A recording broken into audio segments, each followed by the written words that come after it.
Okay, so let me ask you this. Have you ever found yourself maybe in a tough spot at work, like in a boardroom meeting, or maybe just at home, dealing with personal stuff and just wishing you had a mentor, someone with that kind of timeless wisdom, someone who could offer real clarity, especially with, well, everything moving so fast these days? Imagine getting hold of these deep truths, born from real hardship, but they still speak directly to you right now. Well, today we're doing a deep dive into exactly that kind of source. We're looking at Reuben Juma Onunga's book, Letters of Power, Life Lessons from the Writings of Apostle Paul. And this isn't going to be some dry academic thing. No, it's more like a journey into truths that can genuinely shape the choices you make every single day. Right. And our mission here really is to pull out the most powerful ideas from Paul's letters, especially how Onunga shines a fresh light on them. We want to make these insights, not just interesting, but actually usable for you right now. We'll explore how these letters, written almost 2,000 years ago, astonishingly offer practical daily choices. Choices that really define who you become. It's about transforming more than just beliefs. It's about your actual lived reality. Yeah, and what I find really fascinating is the author himself, Reuben Juma Onunga. He's an engineer, which is interesting, right? So he brings this unique mix of, let's say, precision, like an engineer would, but also this deep compassion to these ancient texts. He's not positioning himself as just a scholar looking down from above. He writes like a fellow traveler seeking direction, strength, and clarity. That's his phrase. Someone who's actually grappled with these ideas himself. He's wrestled with their demands, he says, drawn strength from their promises, and really tested their truth in the crucible of real life. And what really struck me is how he connects that real life across different worlds. It could be a rural village in Kenya, or it could be a fast-paced corporate boardroom. Anunga sees the same core human challenges and finds the same enduring power in what Paul wrote. Exactly. And understanding Onunga's context helps us understand Paul's context too. Because Paul's letters, they were never intended to be, museum pieces. Yeah. They weren't relics. They burst out of the raw urgency of real life. Yeah. Think about it. The ink might have literally been smudged because Paul was writing in chains.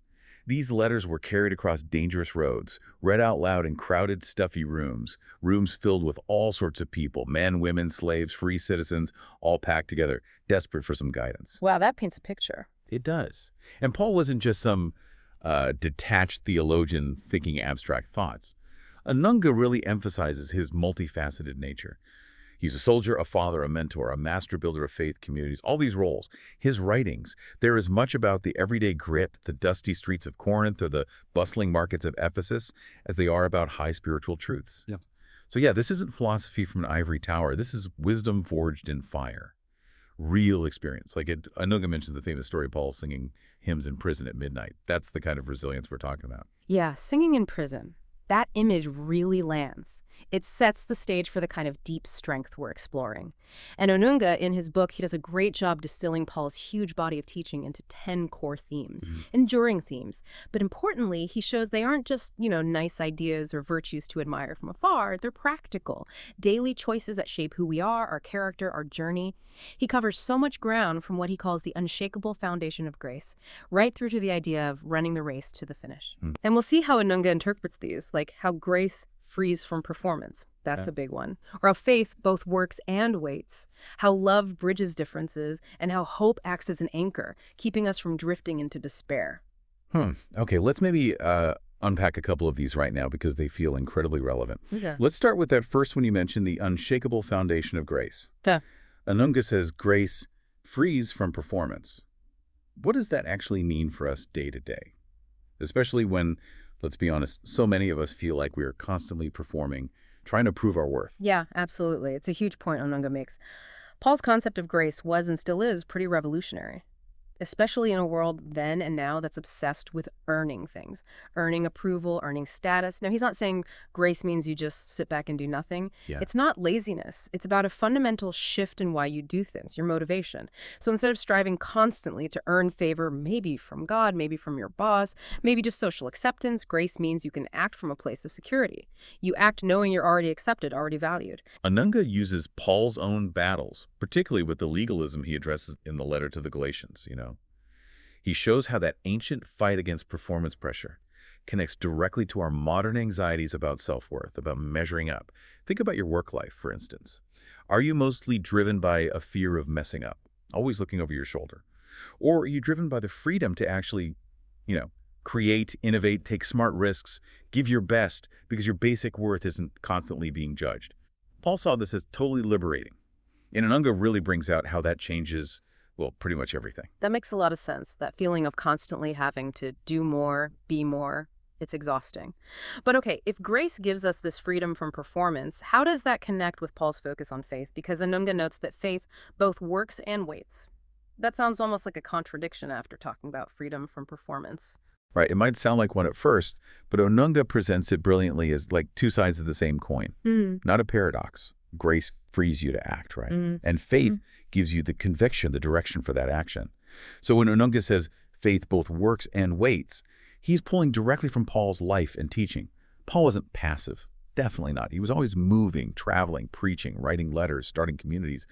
That's the works part. Very active. But then there's the waits part. Think about Paul locked up in prison multiple times, or those shipwrecks he endured. There's that vivid story in Acts. In those situations, Paul couldn't do much to change his immediate circumstances. He was stuck.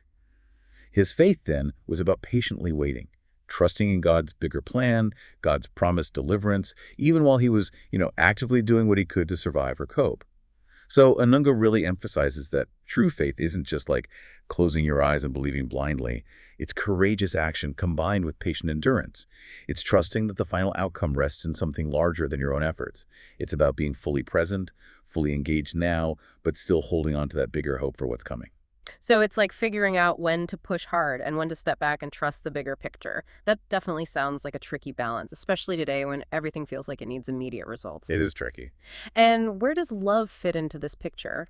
Anunga mentions love as the thing that bridges differences. That feels incredibly relevant right now, doesn't it? Our world often feels so divided. Oh, absolutely. And Onunga positions love, specifically Paul's idea of agape love, as the essential glue. Agape isn't just emotion. It's that self-sacrificial, intentional goodwill towards others. Remember Paul's world, it was deeply divided. Yeah. Jew versus Gentile, slave versus free, rich versus poor, huge social chasms. And he was leading these brand new communities trying to navigate all these deep-seated societal fractures. Must have been tough. Immensely. So Onunga brings out how Paul's teaching on love wasn't about having warm, fuzzy feelings for everyone. That's not always possible. It was about making a conscious, proactive choice to value others and seek their good, even and especially when they were very different from you. Paul hammered this home with the Corinthians, for example, challenging them to put the community's needs above their own personal status or spiritual gifts.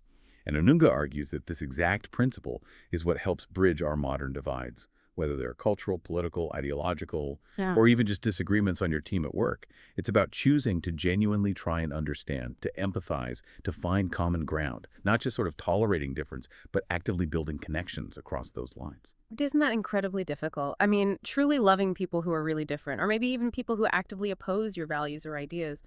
Does Anunga's interpretation of Paul offer like a practical strategy for that kind of hard love, beyond just the ideal? Yes, it does. Onunga really highlights Paul's radical call, which was to see other people not just as individuals out for themselves, but as part of a larger body, interconnected, even when you fundamentally disagree.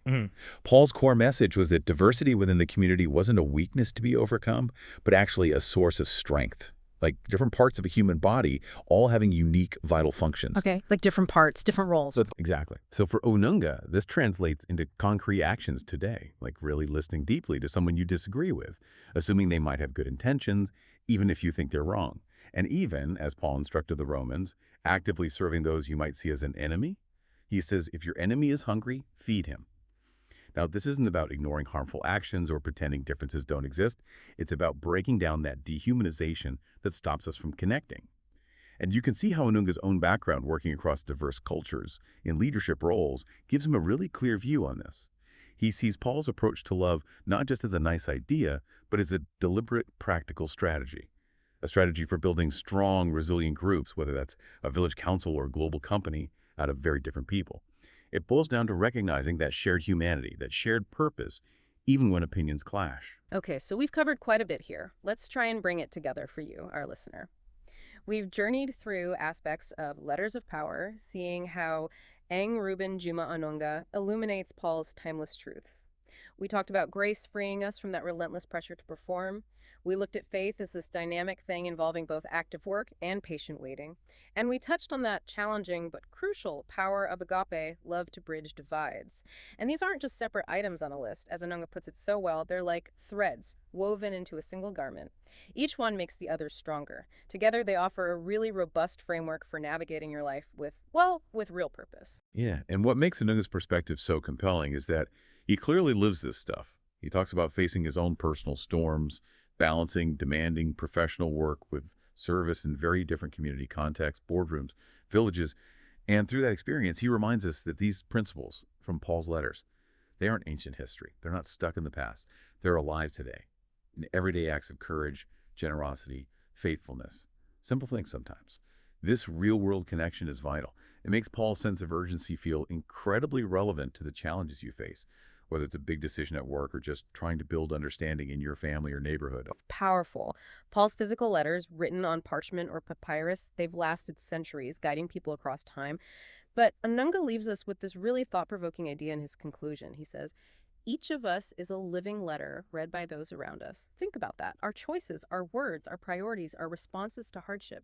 These are the sentences people will remember. So it shifts from just reading Paul's words to actually becoming a continuation of that message through how you live your life. And that definitely raises a pretty big question for all of us. It really does. If your life is that living letter continuing Paul's message, what will people actually read in your chapter? Will they see that ink of grace? Will they read paragraphs shaped by both active and patient faith? Will they find chapters filled with that difficult, bridge-building love? Will the story of your life, like Paul's, point toward something bigger, something more enduring? Because Paul himself, near the end, could say with conviction, I have fought the good fight, I have finished the race, I have kept the faith. So the question Onunga leaves us with, the question for you is perhaps, what will be said of your race when you finally cross your own finish line?